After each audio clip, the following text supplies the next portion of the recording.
आज हमारे साथ कनक यादव मौजूद हैं और बहुत सारी बातें करने के लिए भोजपुरी इंडस्ट्री में क्या बूम आया है, देश में महामारी की क्या समस्याएं चल रही हैं, इंस्टाग्राम पे उन्हें कितना लोग फॉलो कर रहे हैं, सारे सवालों का जवाब देंगी कनक यादव। आज तक में आपका बहुत बहुत स्वागत है। आज हम लोग दिल खोल कर बातें करेंगे। जितनी समस्याएं हैं देश में इस समय चल रही हैं, आप अक्सर इंस्टाग्राम और सोशल प्लेटफॉर्म के माध्यम से बोलती रहती हैं, तो उन पर भी चर्चा होंगी। इसके अलावा जो आपके अपकमिंग प्रोजेक्ट्स हैं उन पर बात होंगी। तो शुरुआत करते हैं। तो कनक, इस समय जो कहाँ पे मौजूद हैं और देश में जो पैंडेमिक का जो दूसरी लहर है उसको किस तरह से देख रही हैं? सबसे पहले तो आज तक और बिहार तक के सभी दर्शकों को मेरा यानी कनक यादव की तरफ से प्यार भरा नमस्कार। और आशा करती हूँ आप सब लोग स्वस्थ होंगे, खुश होंगे। अभी मैं फिलहाल उत्तर प्रदेश गाजियाबाद में हूँ, एनसीआर रीजन में। अपने घर में हूँ, मम्मी पापा के साथ हूँ। और जैसा कि आपने दूसरा सवाल किया कि जो इस समय पैंडेमिक चल रहा है दूसरी लहर का, उसको मैं कैसे देखती हूँ। देखिए, ये तो हमने जब फर्स्ट आया था तब भी बहुत सारे जो बाहर कंट्रीज थे वहाँ पे सेकेंड वेव भी आया था, ये माइंड में था लोगों के। बट लोगों ने क्या किया, उसको थोड़ा सा हम लोगों ने केयरलेसली लिया, उसको सीरियसली नहीं लिया। अगर उस समय भी हम इसको थोड़ा सा सीरियस लेके करते तो जितना अभी बहुत ज्यादा जो हो बढ़ चुका है और अभी अंडर कंट्रोल आ चुका है, अभी हम पॉजिटिव स्टेट में हैं, धीरे धीरे अंडर कंट्रोल आ रहा है सारी चीजें, बट इतना नहीं होता। जी, आप एक अभिनेत्री होने के नाते, पब्लिक फिगर होने के साथ साथ एक यूट्यूबर भी कहा जा सकता है आपको। यूट्यूब पे जी आपका और बहुत मोटिवेट करते हैं आप, चाहे एक्सरसाइज की बात हो या इम्यूनिटी बूस्टिंग की बात हो, बहुत सारी बातें आप शेयर करते हैं मेरे चैनल के माध्यम से। तो इतना वक्त और इतना बड़ा काम कैसे कर पाते हैं? कि कौन है आपका मोटिवेशन देता है जो आपको इन सारी चीजों को करने के लिए? जैसे आपने बोला कि मैं कहाँ लोगों को मोटिवेट करती हूँ, चाहे वो मेरा फेसबुक है, इंस्टाग्राम है या मेरा यूट्यूब है, वहाँ पे मैं वीडियोस डालती हूँ। और इंस्टाग्राम में खासकर मैं उन लोगों से बात कर रही हूँ जो आम पब्लिक है। मैं किसी स्टार से बात नहीं कर रही हूँ। लोग क्या स्टार से स्टार बात करके अपना जो समय व्यतीत कर रहे हैं, बट मैं ऐसा नहीं कर रही। मैं आम पब्लिक से बात करती हूँ, उनसे पूछती हूँ कि उनके परिवार में सब कैसे हैं, वो स्वस्थ हैं। अगर किसी ने मास्क नहीं पहन रखा है तो मैं उनको समझाती हूँ। आप देख सकते हैं, मैंने फिलहाल 2-3 दिन से स्टार्ट किया है। उनको मैं बोलती हूँ कि आप पहनिए और इस तरह लापरवाही मत करिए। आपके मम्मी पापा आपसे बहुत प्यार करते हैं, आपके दोस्त यार आपसे बहुत प्यार करते हैं, तो और आपकी जिंदगी ही नहीं रहेगी तो फिर आप ये दुनिया कैसे देखेंगे। तो इस तरीके से मैं उनको मोटिवेट करती हूँ और लाइवली जो आम पब्लिक है मैं उनसे बात करती हूँ। और मुझे बहुत अच्छा लग रहा है अनुराग जी, फीलिंग हैप्पी कि मैं अपने जो वर्ड्स हैं, अपनी जो कंसर्न है, मैं आम पब्लिक के साथ शेयर कर पा रही हूँ। राइट, बहुत अच्छी बात है, बहुत खूबसूरत बात है। साथ ही अगर पैंडेमिक की तरफ फिर से अगर हम बात करें पैंडेमिक की, तो इसी पैंडेमिक में अभी हाल ही में आपकी एक फिल्म आई थी, काफी अच्छी उसकी ओपनिंग रही कल्लू के साथ में। तो पैंडेमिक की वजह से कितना असर पड़ रहा है आप लोगों को काम करने में, प्रोजेक्ट्स नए मिलने में, कितनी मुश्किल है आर्टिस्ट होने के नाते? एज एन आर्टिस्ट होने के नाते और फिल्म इंडस्ट्री को तो बहुत बुरा असर पड़ा है फिल्म इंडस्ट्री पे। और जैसे आपने बोला, मेरी भी फिल्म 12 मार्च को ऑल ओवर इंडिया रिलीज हुई थी। 4 तो होना ही था, जिसका ग्रैंड प्रीमियर भी किया गया था, क्योंकि उस टाइम पे केसेस ऐसे नहीं थे। एक साइलेंट वेव था, मतलब कहीं पे भी केसेस नहीं आ रहे थे और कहीं एक आध आ रहे भी थे। तो पूरी तरीके से ओपन था लॉकडाउन, ऐसा नहीं था। थिएटर्स भी ओपन थे, मॉल्स भी ओपन थे, तो उस टाइम पे वो रिलीज हुई थी। बट थिएटर्स भी बहुत कम, मोस्टली उस टाइम पे भी इतने ओपन नहीं हुए थे। कुछ तो बहुत मुश्किल हुआ कि हर जगह फिल्म नहीं लग पाई। लोगों को पता तो चला कि रिलीज हो रही है, बट वो देख नहीं पाए। तो हम लोगों को भी लगता है कि हम जो काम करते हैं वो आम पब्लिक तक पहुंचे। फिर हमारी पूरी एंटरटेनमेंट इंडस्ट्री इसी चीज पे बेस है कि फिल्म लगती है, रिलीज होती है, लोग देखते हैं, तो हमें उससे और ज्यादा काम मिलता है। अभी सारी शूटिंग बंद है, तो हम लोगों की कहते हैं ना कि आपकी रोजी रोटी ही यही है कि अगर शूट स्टार्ट होगा तो हमें पैसा मिलेगा। तो असर तो बहुत ज्यादा पड़ रहा है, पर उससे ज्यादा मैं चाहती हूँ कि अगर हम जिंदा रहेंगे तो काम तो आगे भी करते रहेंगे। बिल्कुल सही बात है। इसके अलावा अभी आप किसी नए प्रोजेक्ट की तरफ ध्यान दे रही हैं या सिर्फ फिटनेस पे और क्वारंटाइन के खत्म होने का इंतजार कर रही हैं, पैंडेमिक के खत्म होने का इंतजार कर रही हैं? नहीं, अभी पैंडेमिक का तो ये चल ही रहा है। और जैसा कि मैंने पहले भी अगर बोला हुआ है ये इतनी इजीली नहीं जाएगा। जिस तरह डेंगू है, मलेरिया है, वो अभी तक टोटली खत्म नहीं हुए हैं, तो धीरे धीरे कहीं ना कहीं इसका थोड़ा सा इन्वॉल्वमेंट रहेगा भी। और क्योंकि कोई भी वायरस इतने जल्दी नहीं जाता है, अगर आप किसी भी वायरस को देख ले जाए। अच्छा, एक और आपसे सवाल पूछूंगा मैं कि भोजपुरी इंडस्ट्री में आजकल बड़ा ट्रेंड चल रहा है कि वहाँ की हीरोइनों के इंस्टाग्राम पे फॉलोअर्स कितने हैं। सबसे ऊपर अक्षरा सिंह ने बादशाहत अपने काम कायम करके रखी है। तो आप सोशल मीडिया में एक्टिव रहती हैं, आपको लगता है कि ये भी बहुत इम्पोर्टेंट है कि आपको खूब गैदरिंग मिले सोशल प्लेटफॉर्म पे?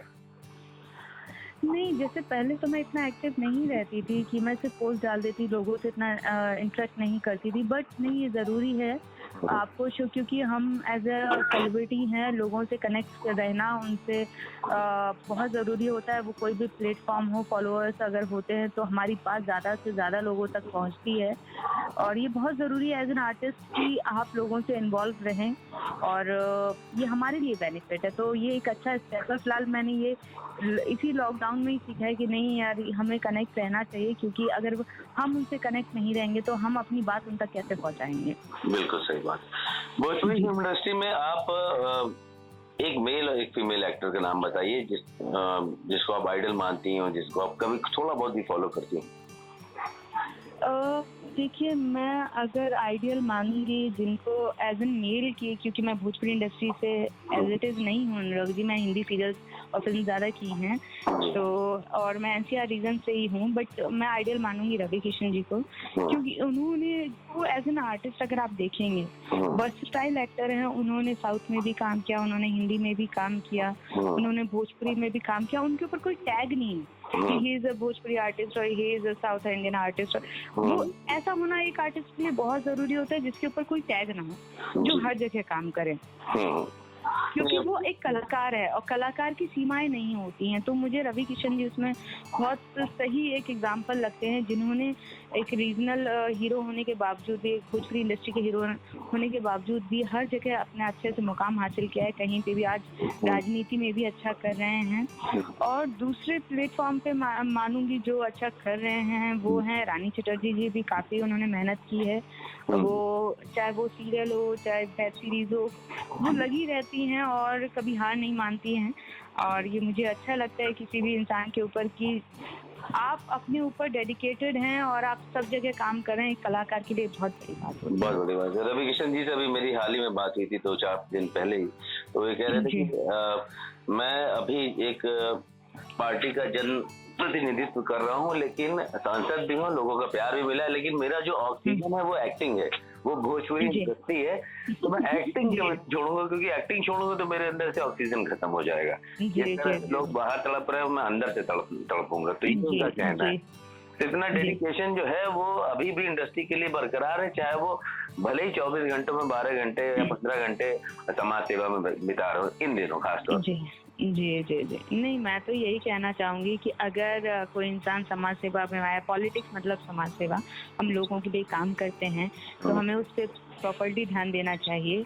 और जैसे हम समय निकालें अपनी जो इच्छाएं हैं, जो हॉबीज हैं, उनको पूरा करने के लिए, तो उसके लिए भी समय निकालना चाहिए, क्योंकि वो आपको कहते हैं ना, जिंदा रहने के लिए आपको एक मोटिवेशन की जरूरत होती है।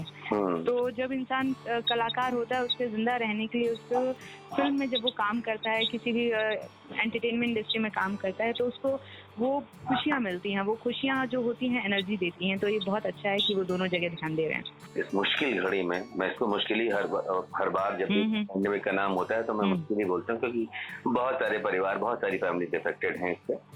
तो क्या कहना चाहेंगी कि आवाम को क्या संदेश देना चाहेंगे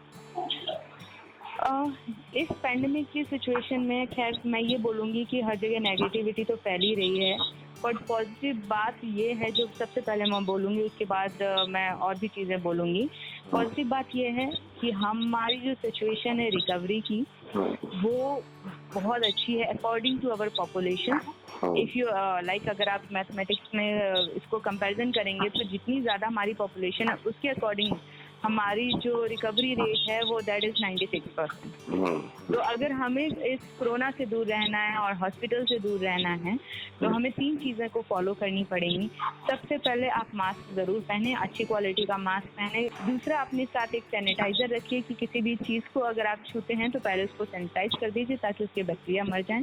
तीसरा, आप जब भी बाहर से आते हैं या आप अपने साथ एक छोटा सा साबुन रखिए, उससे अपने हाथ धोइए और नहा लीजिए। नहाने के बाद ही अपने परिवार से, बच्चों से मिलिए, तुरंत आके उनसे मत मिलिए क्योंकि पता नहीं आप कहाँ कहाँ गए हैं और कौन सा वायरस किसके अंदर क्या वायरस था आपको नहीं पता है। और आप जो गर्म पानी का इस्तेमाल करिए, यही सबसे अच्छी चीजें हैं। सही बात है। इस समय हौसले की एक दूसरे के साथ की देश को, पूरी दुनिया को बहुत जरूरत है और वही प्रयास हर एक आदमी समय करने की जी। मैं अपने जो जनता है आज तक की और बिहार तक की, जो इतने भी माध्यम से लोग जुड़ रहे हैं या देखेंगे, मैं उनको ये बोलना जरूर चाहूंगी, आपके परिवार, आपके माँ बाप, आपके रिश्तेदार, आपके दोस्त आपसे बहुत प्यार करते हैं जी। अगर आप किसी से बहुत प्यार करते हैं, उसके लिए जान लुटा देते हैं, तो इतने सारे लोग अगर आपसे प्यार कर रहे हैं तो आप अपनी एक जान को सलामत रख लीजिए। जी। हम आपकी बात जरूर आपके फैंस और आवाम तक पहुंचाएंगे। हमसे बात करने के लिए बहुत बहुत शुक्रिया। हमें भी बात करके बहुत अच्छा लगा और मेरी बस इतनी ही अच्छा है कि मेरी जो आवाज है, दिल की आवाज है, वो लोगों तक पहुंचे। जरूर पहुंचेगी। फिर से जल्दी होगी। ख्याल रखिए अपना। ठीक।